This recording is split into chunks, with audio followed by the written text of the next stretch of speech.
صابری کی حیات سے. الحمد للہ رب العالمین والصلاة والسلام على سید المرسلین اما بعد فاعوذ باللہ من الشیطان الرجیم بسم اللہ الرحمن الرحیم.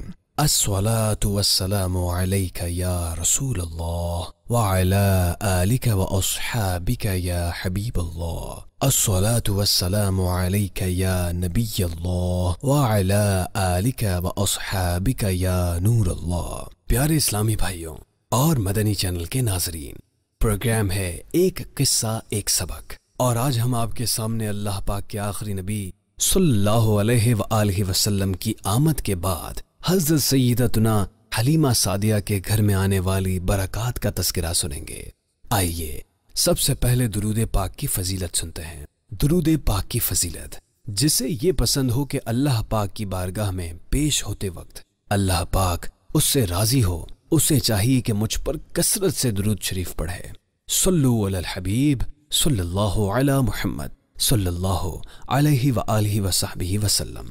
حضرت حلیمہ سعدیہ رضی اللہ عنہا کے گھر برکت کے واقعات.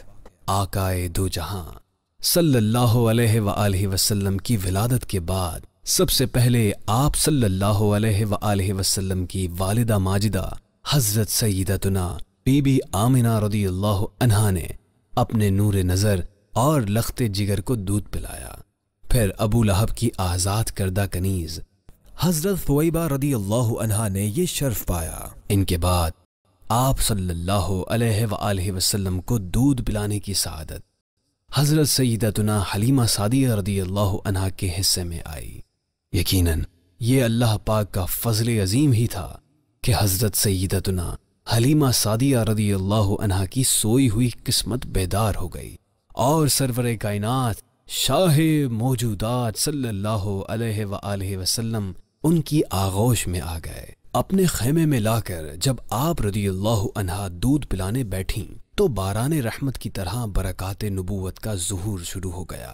اللہ پاک کی شان دیکھیے.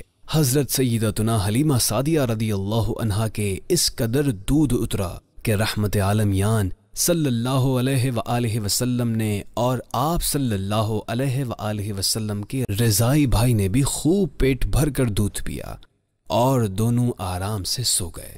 ادھر اونٹنی کو دیکھا تو اس کے تھن بھی دودھ سے بھر گئے تھے.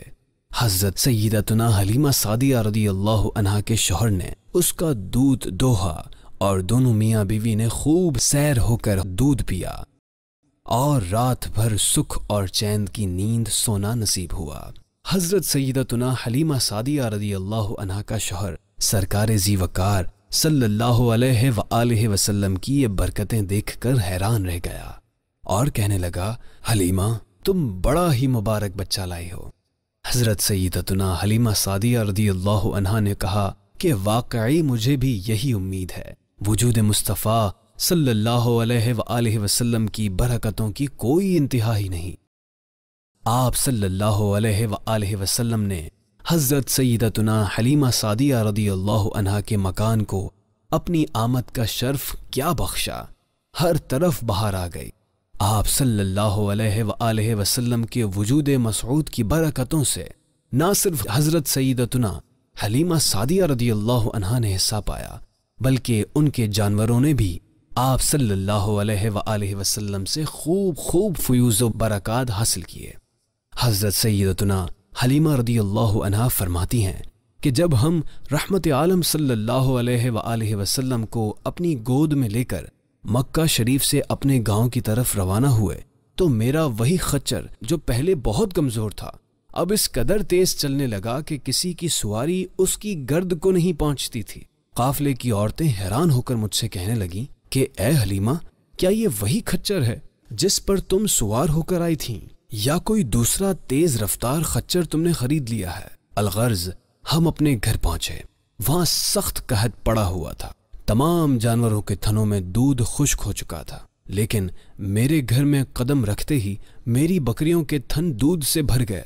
اب روزانہ میری بکریاں جب چراگاہ سے گھر واپس آتی تو ان کے تھن دودھ سے بھرے ہوتے، حالانکہ پوری بستی میں اور کسی کو اپنے جانوروں کا ایک قطرہ دودھ نہیں ملتا تھا۔ میرے قبیلے والوں نے اپنے چرواہوں سے کہا کہ تم لوگ بھی اپنے جانوروں کو اسی جگہ چراؤ جہاں حلیمہ رضی اللہ عنہا کے جانور چرتے ہیں۔ سب لوگ اسی چراگاہ میں اپنے مویشی چرانے لگے جہاں میری بکریاں چرتی تھیں، مگر یہاں تو چراگاہ اور جنگل کا کوئی عمل دخل ہی نہیں تھا۔ یہ تو رحمت عالم صلی اللہ علیہ وآلہ وسلم کے برکات نبوت کا فیض تھا، جس کو میں اور میرے شوہر کے سوا میری قوم کا کوئی شخص نہیں سمجھ سکتا تھا۔ حضرت سیدتنا حلیمہ رضی اللہ عنہا فرماتی ہیں، دودھ پینے کی عمر میں آپ صلی اللہ علیہ وآلہ وسلم کی دیکھ بھال میں مجھے بہت آرام و آسائش تھیں۔ جب میں آپ صلی اللہ علیہ وآلہ وسلم کو نہلانا چاہتی تو غیب سے کوئی مجھ پر سبقت لے جاتا، یعنی کوئی پہلے ہی آپ صلی اللہ علیہ وآلہ وسلم کو نہلا دیتا تھا۔ وجود مصطفیٰ کی بہاریں، حضور پرنور فیض گنجور صلی اللہ علیہ وآلہ وسلم اپنے رضائی بھائی کے ساتھ مل کر بکریاں چرایا کرتے تھے۔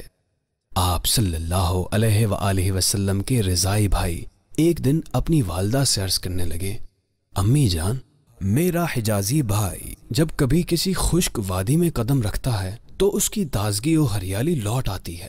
جب بکریوں کو پانی پلانے کی خاطر کنویں کے قریب آتا ہے تو پانی خود بخود کنویں کے منہ تک بلند ہو جاتا ہے۔ جب سوتا ہے تو اس کے پاس درندے آتے اور قدم بوسی کرتے ہیں۔ جب کبھی دھوپ میں سو جائے تو بادل آ کر سورج کی تپش میں اس پر سایہ کرتا ہے۔ یہ سن کر حضرت سیدتنا حلیمہ سعدیہ رضی اللہ عنہا نے ارشاد فرمایا، اے میرے بیٹے، اپنے بھائی کا خیال رکھنا۔ پیارے اسلامی بھائیوں، یہ ہے ہمارے پیارے آقا کی شان جس کا ظہور بچپن ہی سے ہونے لگ گیا تھا۔ اللہ پاک ہمیں حضور صلی اللہ علیہ وآلہ وصحبہ وسلم کی سچی محبت عطا فرمائے، آمین۔ پیارے اسلامی بھائیوں، آج کے پروگرام کا وقت اختتام کی طرف بڑھ رہا ہے۔ آئندہ ایک نئے واقعے اور سبق کے ساتھ حاضر ہوں گے، تب تک کے لیے اجازت دیجیے۔ صلو علی الحبیب صلی اللہ علی محمد صلی اللہ علیہ وآلہ وسلم۔